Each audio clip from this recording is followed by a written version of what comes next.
for the fourth time. En el verano de 1994, el fútbol decidió cruzar una frontera simbólica, no solo una frontera geográfica, sino cultural, económica y mediática. El deporte más popular del planeta aterrizaba en un país donde no era tradición, donde no era una pasión heredada, donde no formaba parte del ADN nacional. Estados Unidos, una nación acostumbrada a convertir todo en espectáculo, se preparaba para recibir el evento deportivo más visto del mundo, no solo desde la emoción futbolera, sino desde la lógica del negocio, la audiencia y la rentabilidad. El Mundial de 1994 no nació como un homenaje al juego, sino como una apuesta gigantesca de la FIFA por expandir su producto hacia el mercado más poderoso del planeta. El fútbol ya no era solo competencia, era entretenimiento global, era marca, era industria, y Estados Unidos era el escenario ideal para probar hasta dónde se podía llegar con ese modelo. Esta no es la historia de un torneo, esta es la historia del mundial más taquillero de todos los tiempos, el mundial que transformó para siempre la relación entre el fútbol, dinero y espectáculo. Esta es la historia del Mundial de Estados Unidos 1994. Mi nombre es Sebastián Peña y nos vamos a este borde del milenio futbolero. Cuando en 1988 se anunció que Estados Unidos sería la sede del Mundial del 94, la reacción del mundo futbolero fue inmediata y mayormente negativa. Para muchos, la decisión parecía un error histórico. El país no tenía tradición, no tenía una liga competitiva sólida, no tenía ídolos ni memoria colectiva ligada al fútbol. Para gran parte del planeta, organizar un mundial allí equivalía a vaciarlo de sentido. Sin embargo, la FIFA veía algo distinto, veía estadios enormes capaces de albergar a decenas de miles de personas, veía infraestructura moderna, veía una maquinaria publicitaria incomparable y sobre todo veía un mercado virgen. Estados Unidos no necesitaba amar el fútbol, necesitaba consumirlo. Por primera vez el Mundial no se organizaba pensando únicamente en la historia del deporte, sino en su potencial comercial, y ese terreno Estados Unidos jugaba de local. USA 94 o Estados Unidos 94 fue concebido como un evento de escala industrial. Cada aspecto del torneo estaba pensado para maximizar ingresos, audiencia y visibilidad. Las entradas se vendían como experiencias, los estadios funcionaban como centros de entrenamiento y la publicidad se integraba de forma constante al espectáculo. El resultado fue histórico. Nunca antes un mundial había reunido tanta gente en los estadios. Millones de personas asistieron a los partidos, convirtiendo a Estados Unidos 94 en el torneo más concurrido de la historia. El fútbol, jugado en recintos pensados para otros deportes, se transformó en un show masivo, donde el ambiente importaba tanto como el juego. La FIFA entendió que había encontrado la fórmula. El fútbol podía ser rentable incluso en territorios sin tradición, bastaba con presentarlo como espectáculo. Estados Unidos 94 también marcó un punto de inflexión en la manera de comunicar y transmitir fútbol. La cobertura televisiva adoptó un enfoque claramente influenciado por la industria del entretenimiento estadounidense. El relato ya no se centraba únicamente en el juego, sino en las emociones, las historias personales de los jugadores, el drama, la épica y la construcción de personajes reconocibles para el público global. Las transmisiones incorporaban más cámaras, más repeticiones, gráficas más llamativas y una narrativa constante que buscaba mantener la atención del espectador, incluso en los momentos de menor intensidad futbolística. El fútbol fue adoptado a un lenguaje audiovisual pensado para el consumo masivo, donde cada partido debía sentirse como un evento irrepetible. Las ceremonias, himnos, shows y la puesta en escena reforzaban esa idea. El mundial se presentaba como una celebración global, una experiencia visual y emocional que trascendía en el resultado deportivo.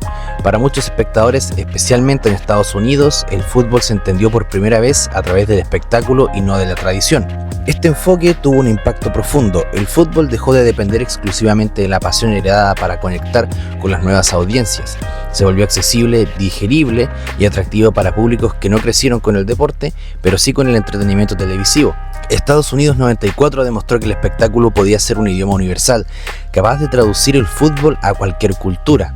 Al mismo tiempo, este cambio generó tensiones. Para los puristas, el fútbol comenzaba a perder parte de su esencia, pero para la FIFA y los grandes actores económicos, en cambio, el camino estaba claro. El fútbol ya había encontrado la manera de expandirse sin límites y el espectáculo sería su principal vehículo. En el terreno de juego, el Mundial de 1994 ofreció un fútbol intenso, tenso y muchas veces conservador. Las selecciones llegaron condicionadas por el clima, por los largos desplazamientos y por una presión mediática constante que no siempre se había vivido con magnitud. El calor extremo, los estadios enormes y las pausas comerciales alteraron el ritmo tradicional del juego, obligando a los equipos a adaptarse a un contexto que priorizaba el espectáculo por sobre la fluidez futbolística. Hubo grandes nombres, selecciones históricas, momentos que quedaron grabados en la memoria colectiva del fútbol mundial. También hubo frustraciones, eliminaciones dolorosas y finales marcadas por la tensión más que por la brillantez. El campeón emergió desde la solidez, la disciplina y la resistencia en un torneo donde arriesgar demasiado podía significar quedar fuera. El fútbol en ese escenario se volvió más estratégico, más calculado y menos romántico.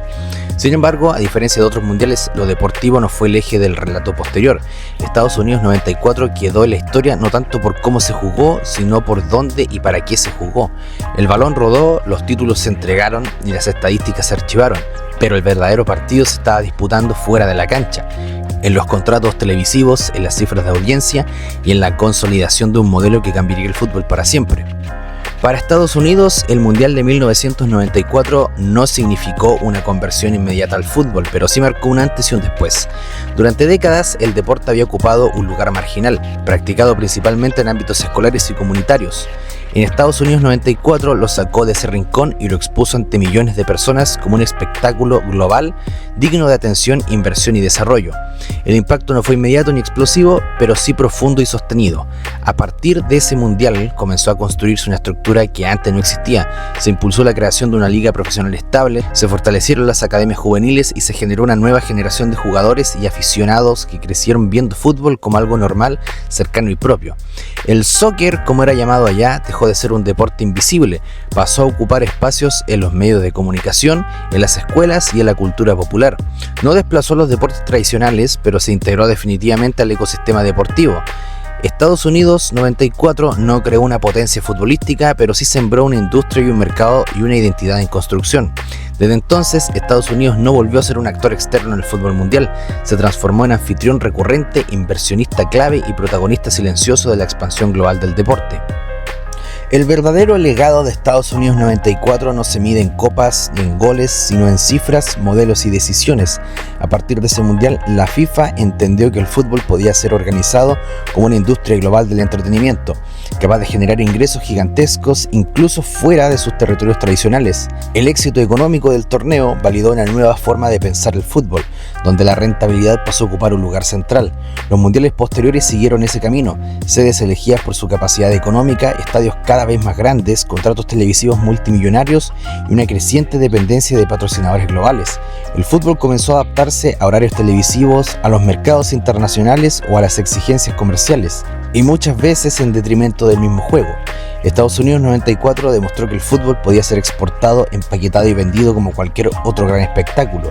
Ese modelo, con sus luces sombras, sigue vigente hasta hoy. Ha permitido una expansión sin precedentes, pero también ha generado tensiones, desigualdades y cuestionamientos éticos sobre el rumbo del deporte. El Mundial de 1994 no fue el más querido, el más recordado por su belleza futbolística, pero fue sin duda uno de los más influyentes, porque marcó el momento exacto en que el fútbol dejó de pertenecer exclusivamente a la cancha y pasó a pertenecer al mercado global. Estados Unidos 1994 fue el mundial que demostró que el fútbol podía conquistar cualquier lugar del planeta, incluso aquellos donde nunca había tradición. No fue el más romántico, pero sí el más decisivo, porque desde ese momento el fútbol dejó de ser solo un juego y pasó a ser un espectáculo global.